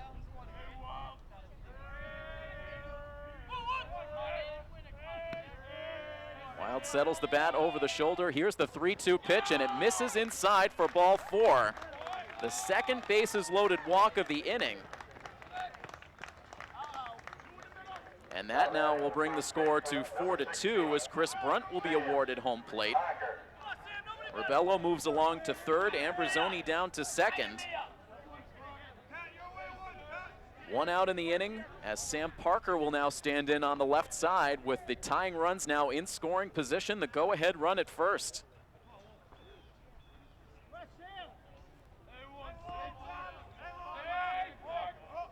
Milford really making Pare work now in this fifth. Parker swings away at the first pitch and taps it foul at the plate for strike 1. So Pare had fallen behind the last 3 straight hitters, but able to get a swing and a foul ball out of Parker to start off ahead. Sam's 0 for 2 so far tonight with a fly out and a ground out. Now the 0-1 pitch, and Sam takes it inside for a ball. As we mentioned earlier, Parker showed some good signs at the plate on Sunday against Framingham with a 2-hit day, including a hard hit ball into the left center gap for a triple. About to see a 1-1 pitch, it misses outside. No activity warming up for Leominster right now.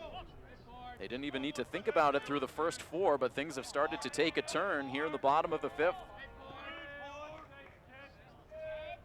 It's a 2-1 pitch now, and Parker swings away and lines it down the left field line, but foul. That pitch jumping off of Parker's bat, but into foul territory deep down the left field side, and it's a 2-ball, 2-strike count.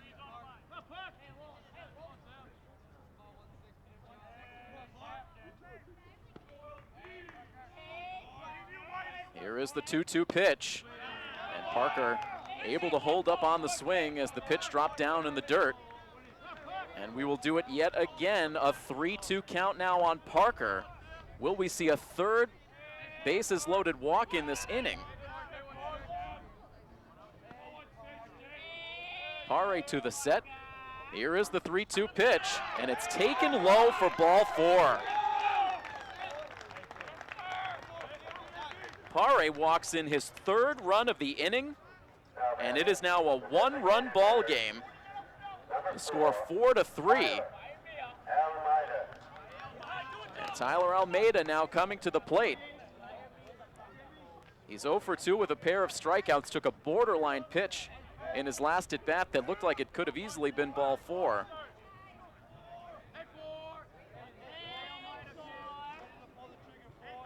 Tying run now at third base as they're still loaded up for Milford. Almeida with a swing on the first pitch, and he rolls it down the first base line foul. Tyler, the 8th batter to come to the plate in this inning. Milford has just 1 hit in this inning. It all started with the error that allowed Jacob Beater to reach. Chris Brunt then reached with a single. Since then, it's been a hit batter and 3 walks. The only out recorded on the Alex Reynolds strikeout, as now Almeida loops one foul to the backstop, and he will fall behind 0-2.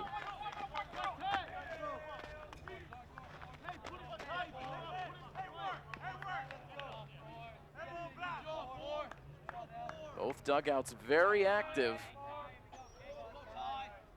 Pare ahead 0-2. Here's his next pitch, and Almeida will send it on the ground to first base. Gallagher will go to second, but his throw is offline. It's going to drift out towards the edge of the infield dirt. 2 runs will come home to score for post 59. Now an errant throw to third base. And down to second base goes Almeida. The ball rolls off the playing surface, so they will award the plate to Sam Parker. 3 runs will score for Milford as Almeida will be sent to third base.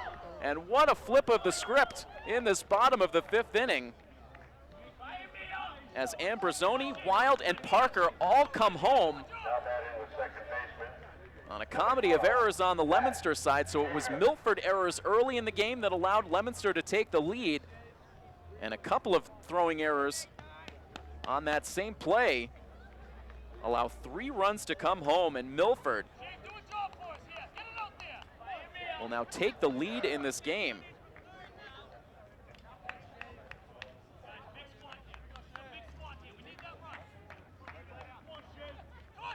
A 6-run inning so far for Post 59, up now 6-4.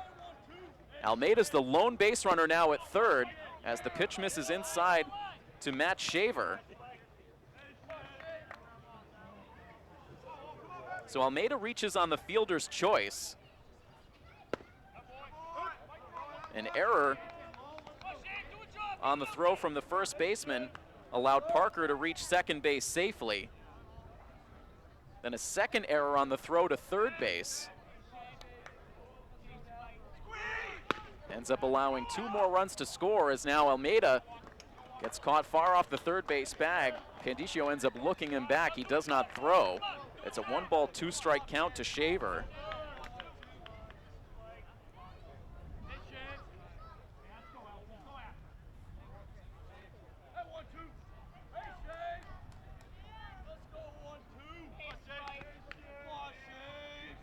Pare back to the set, the 1-2 pitch, and that misses outside. Command has really faltered for Pare, who was on his game through the first 4 innings. Milford wearing him down in the 5th. They still have just 1 hit in the inning, but they've scored 6 times. Thanks to 3 big walks and now 3 errors.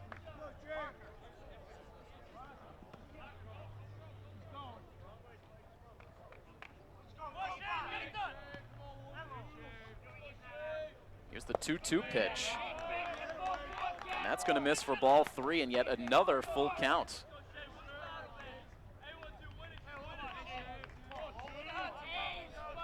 So I believe all 3 of the runs that scored on that play on the ball hit by Almeida will be unearned with the 2 errors. Here's a 3-2 pitch to Shaver, and that's in for a called strike 3, a very late strike 3 call by the home plate umpire. He let Shaver get about 4 strides down the first base line before he rang him up, and Coach DeVito is not pleased.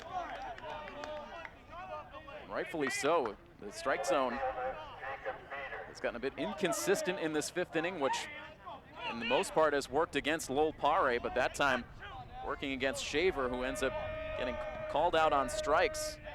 Both outs so far in this inning have been on strikeouts. And now the batter who opened up this 5th inning, reaching on an error, Jacob Beater, will take his 2nd at bat of the frame. He's down in the count, 0-1. Here's the pitch, and he fouls it away off to the right. Ball behind 0-2. Almeida still the lone runner at third base. Sam Parker getting some throwing in the bullpen now as this inning continues. Here's the 0-2. And Beater takes it just below the knees for ball 1.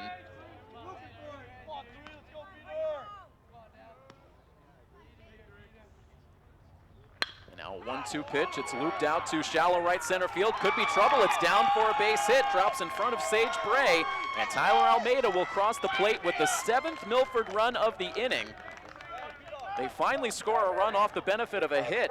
An RBI single for Jacob Beater. And that will give Milford a 7-4 lead.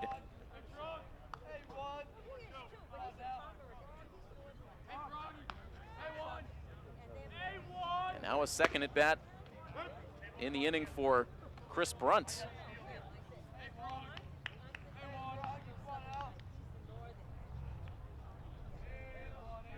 Brunt singled in his first at bat in this inning. He's 1 for 2 overall in the game.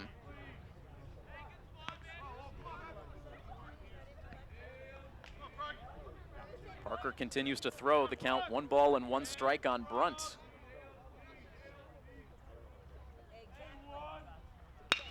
Now a ground ball hits slowly deep in the hole at shortstop. They'll fire to second base. And a good throw from Matt Dupuis ends up getting the force play that finally brings an end to the bottom of the 5th inning. But Milford able to wear down Lowell Pare. They get a couple of bases-loaded walks in the inning, some key errors, and then also the RBI base hit from Jacob Beater, and it ends up as a 7-run inning for Post 59. What a turn of events as Milford now leads Leominster by a score of 7-4. It's the old 7 runs on 2 hits inning for Post 59 in the bottom half of the 6th inning. The only hits in the frame, a single from Chris Brunt, the second batter of the frame, and Jacob Beater with a 2-out RBI single. Other than that, all the damage done courtesy of bases loaded walks and 2 very tough errors for Leominster. And so now a 7-4 lead as Jonathan Rice returns to the mound in a vastly different situation than when he was last out there. And to Rice's credit, he was able to bounce back after that rocky first inning. He's settled down more and more as this game has gone on, and now a 3-run lead as he goes after Andrew Harrington to open up the 6th inning, gets ahead of him 0-2, and now another narrow miss. The strike zone has become a bit of a guessing game through these middle innings for both pitching staffs. Harrington now floats one foul off to the right and out of play. Milford has had a series of pitchers loosening in the bullpen over these last few innings. We've seen Parker get some throwing in. It looks like Kenny now once again is up. It's the 3rd time Kenny's done some throwing. As the count now goes to 2-2 on Harrington.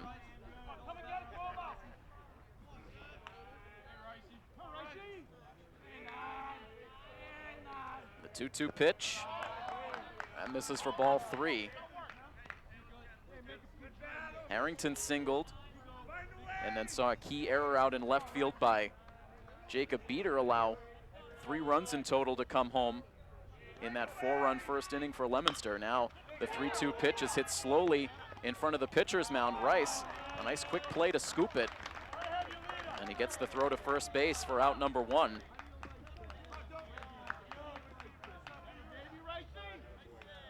Rice overall in the game has allowed just 4 hits. And of the 4 runs allowed, only 1 of them has been earned. He's walked 3 and struck out 3. He's gotten the first out now in the top of the 6th inning. Next up comes the number 7 hitter, Matt Dupuis, who takes a pitch outside for ball 1. Dupuis so far is 0 for 2. Grounded out to first base and second base. And while we have a moment to catch our breath, we'll sneak in a quick update from Fenway Park, where the Red Sox now lead the Angels by a score of 6-1.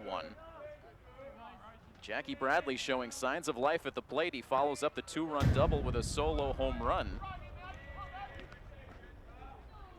Sox with a run in the first, 4 in the second, and a run in the third. Chase the starting pitcher for the Angels early. Now a 2-1 pitch coming up to Dupuis. It's grounded foul down the first base side.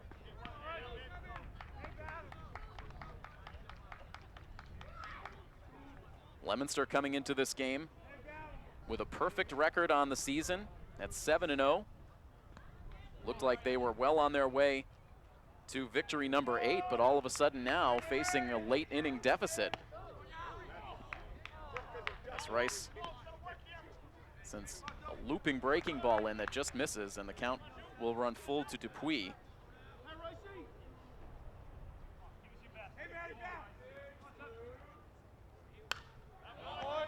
And now a foul ball.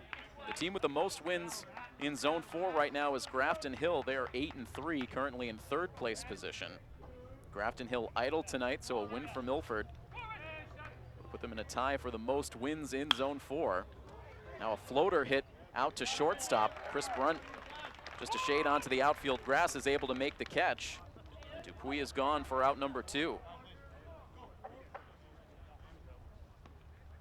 Coach DeVito back out of the dugout, clapping his hands. It looks like he'll make the pitching change here. Give some congratulations to his starting pitcher, who will walk off now with an opportunity to pick up a victory. He'll receive high fives all around from his teammates who come out to greet him. Ended up as a solid effort for Jonathan Rice, not starting off the way he wanted it to with that 4-run first inning, but he's able to finish off, retiring the final 7 batters he faced. And so it will be Tim Kenny on in relief for post 59. Kenny will make his warm-up tosses. We'll step aside briefly. It'll be bases empty and 2 outs in the top of the 6th inning when we return. Milford on top of Leominster now 7-4 on My FM 101.3. For over 52 years, Easy Way Car Wash has always been car new. Easy Way's high-pressure touchless system takes only 2 minutes, and you don't even have to get out of the car. Easy Way is fast, easy, and efficient with their ride-through high-power car wash, 10 vacuums, and 8 self-serve bays open 7 days a week, 24 hours a day. Their ride-through is open from 8 to 8, 7 days a week, weather permitting. It's easy at Easy Way at the junction of Route 16 and 109 in Milford. You've been to the Tradesman on Route 140 in Milford lately. The Tradesman is home to the famous Labor Day Weekend Bash. The Tradesman has won multiple local music awards. The Tradesman has delicious food, and the Tradesman has the best local music in the area. For something different, it's the Tradesman, Route 140 Milford. Are you tired of the same boring cup of coffee or the same plain pickles? Wouldn't it be nice to have a variety of flavors to pick from? Well, come on down to the Little Upton in Upton right on 140, where you can get Now that is the limit for the center fielder, number 4, so Parker. it's probably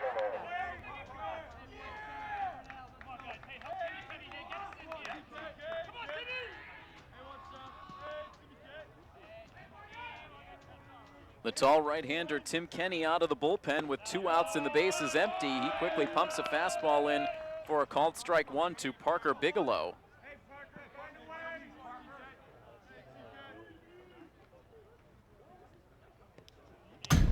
Kenny now misses with a pitch in the dirt. Final line on Jonathan Rice. He goes 5 2/3. Allows 1 earned run, 4 runs in all in the game on 4 hits, 3 walks, 3 Ks. He can only win it after the huge 5th inning comeback for Milford to erase a 4-0 deficit. The team now up 7-4 with a 1-ball, 2-strike count on Bigelow, and Kenny will call out Alex Reynolds to talk before the next pitch. Tim Kenny, a Hopedale native, but a student at Mount St. Charles Academy. A teammate to Alex on Friday.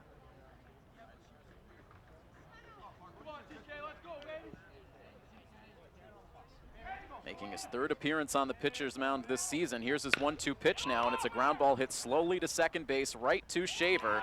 Shaver will fire a strong throw to first base to get the out that ends the inning. It goes as a 1-2-3 frame for Milford pitching. And we head to the bottom of the 6th inning. It remains a 7-4 Milford lead over Leominster on our coverage of Milford Legion Baseball on My FM 101.3.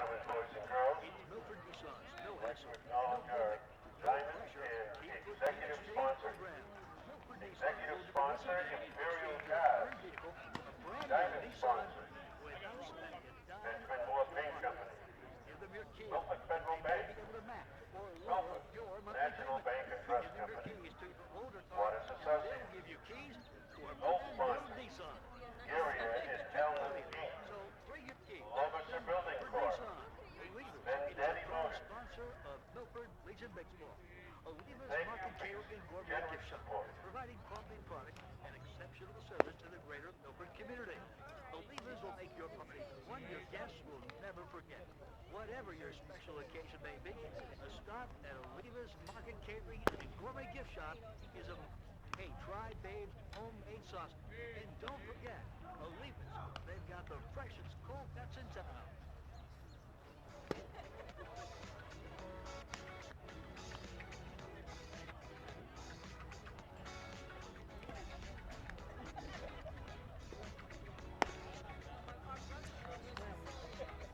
It's been smooth sailing all season long so far for Leominster, cruising their way to 7 victories out of the gates.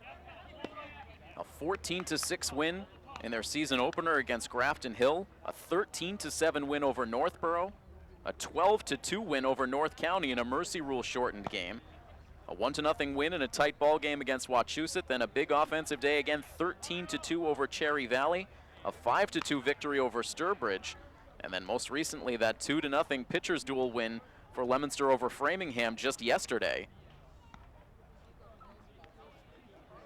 And it appeared as though they were well on their way to win number 8 until the bottom of the 5th inning where everything changed. The command that was so razor sharp for Lowell Pare failed him. Milford took advantage of a couple of bases loaded walks, a costly play in which Leominster committed 2 errors on a ball put in play by Tyler Almeida.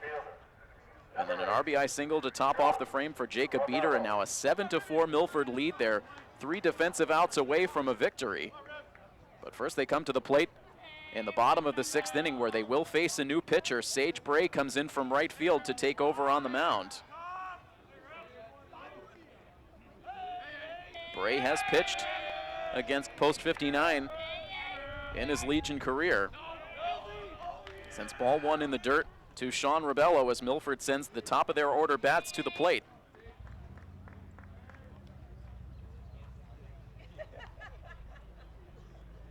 Bray combined with 3 of his teammates came together for a victory on the mound against Milford in one of the team's 2 regular season meetings last year. It was a 7-4 victory here at Pheno Field. A late season game. That game took place on July 9th of last season. Bray ended up pitching 2 innings out of the bullpen, did not allow a run or a hit. Technically picked up the save in the game.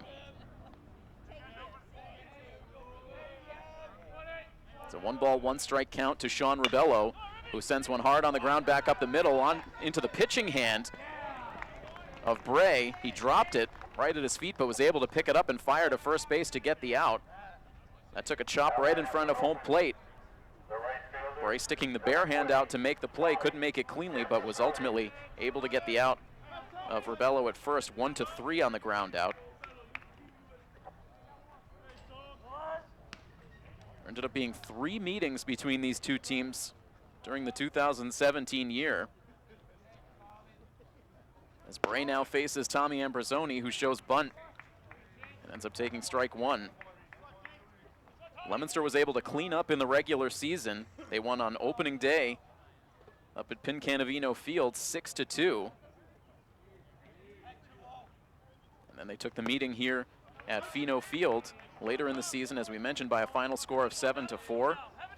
Then after Wachusett shocked both of these 2 teams with victories in the Zone 4 playoffs last year, they ended up meeting Milford and Leominster in a win-or-go-home game at Pincanavino Field, and Milford was able to come back for the victory, eliminating Leominster from playoff contention. Tommy Ambrosoni, meanwhile, sending a high fly ball foul down the right field line. Leominster a good effort out and right, but just could not make up the ground.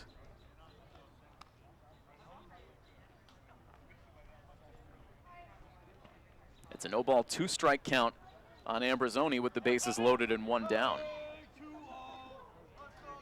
Parker is back up and throwing in the bullpen, so it appears as though Coach DeVito might be looking to Parker as a potential closer tonight.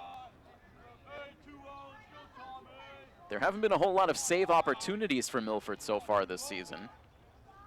1-2 pitch to Ambrosoni, he takes it low. Coach DeVito utilizing Alex Reynolds with a 1-run lead in the bottom of the 9th inning on Sunday. Reynolds picking up the first save of the season. Now a 2-2 pitch, and that's in for strike 3. So Ambrosoni taking a lot of pitches in the game tonight. A pair of strikeouts and also a pair of walks. One of those walks came with the bases loaded last inning.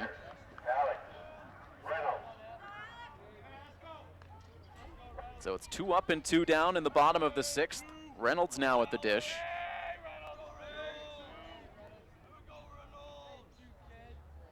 And the first pitch misses outside and low for ball 1. Reynolds is 0 for 3. He struck out with the bases loaded his last time up.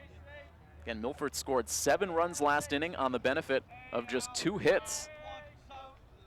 They have only 5 hits in the game, as Reynolds now skies a pitch behind third base, right at the warning track in front of the third base dugout. James Powers is able to make the catch for the out that finishes off a 1-2-3 bottom of the 6th inning. So 3 outs left to get for Milford. They lead this game 7-4. Not exactly the kind of ball game you expected with these two teams on the field here tonight, but it's been an entertaining one nonetheless. Leominster coming out of the gates with a 4-0 lead before the top of the 1st inning had concluded.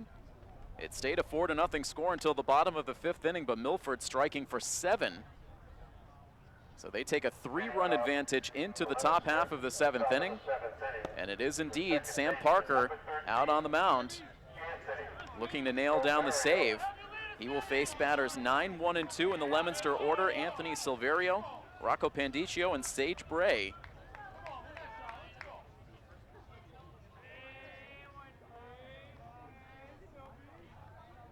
Parker and Reynolds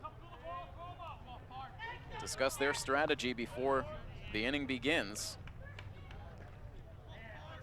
This is the 3rd appearance on the pitcher's mound of the season for Sam Parker. He's pitched an inning and a third. He's allowed 2 hits, no runs. He's walked 3 and struck out 3. Though the last time he was on the mound was part of that bottom of the 10th inning collapse against Shrewsbury last Wednesday. Parker allowed a couple of inherited runners to score, with Shrewsbury escaping with the win. And speaking of Shrewsbury, an interesting update on post 397. We'll get to it after this next pitch.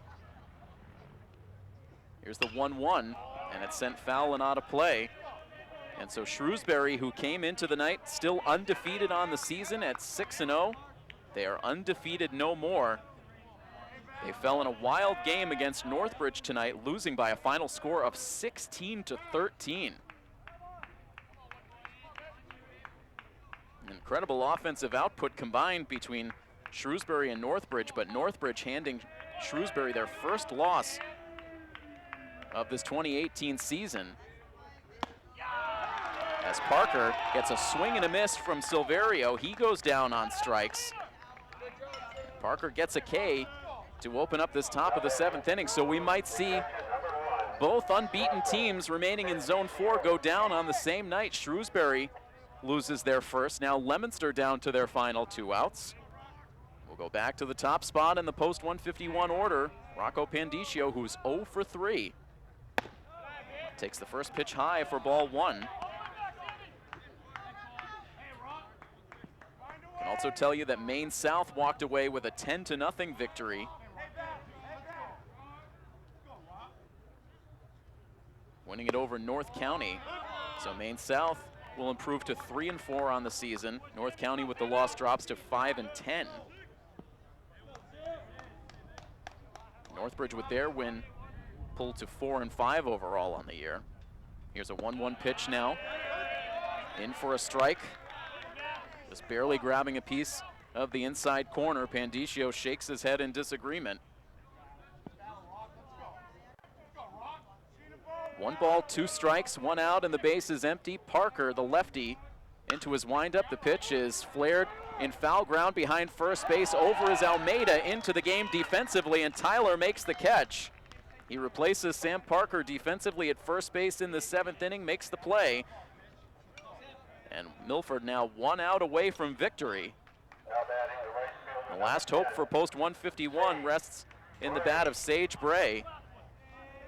Reached on an error in the 1st inning, walked in the 2nd, and then lined out to center field in the 4th. He takes a fastball in for a called strike 1.